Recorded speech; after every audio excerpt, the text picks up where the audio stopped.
We are in the Lofoten Islands, Norway in June. Located in Vestfjorden, the trawler Vastavind is looking for copepods.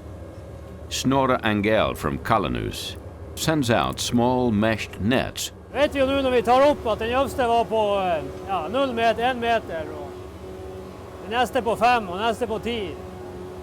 Copepods are small crustaceans 3 to 6 millimeters long and represent the largest marine renewable resource in Norway. Copepods are nutritionally complete. They contain a unique oil and essential proteins. It is precisely this Calanus utilizes. Så det helt nede i næringssiden, og dermed så har du ikke akkumulert opp noe tungmetaller, så vi trenger ikke å rense det. Det er jo det at den olja vi selger som kosttilskudd og til andre produkter, den er naturlig. Altså det er ikke raffinert, og du trenger ikke rense ut tungmetaller, og så har den fantastiske stabiliteten som astaxantinet byr på. The sampling nets are on board and there are plenty of copepods. Ja, det her er gode varer. Så. Ja, det er rett og slett. Vi bruker en veldig finmasket tråd. Så tøver vi den helt fra overflaten ned til 20-30 meter.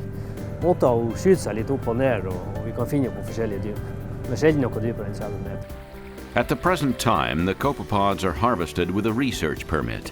But Calanus believes that this type of fishing is going to be an important industry for coastal fishermen in the future.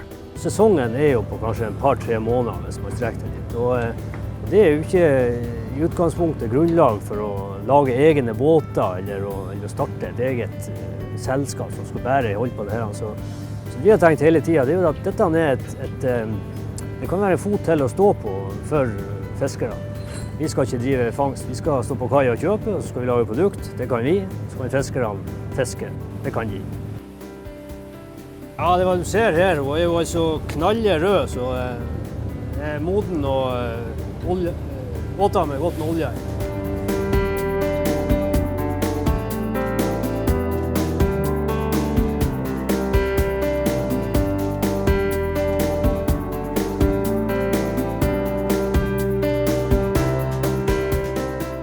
Calanus Oil has shown very positive characteristics in studies done in Norway, and the product is approved in the United States. Nature's most concentrated form of energy, Calanus Oil.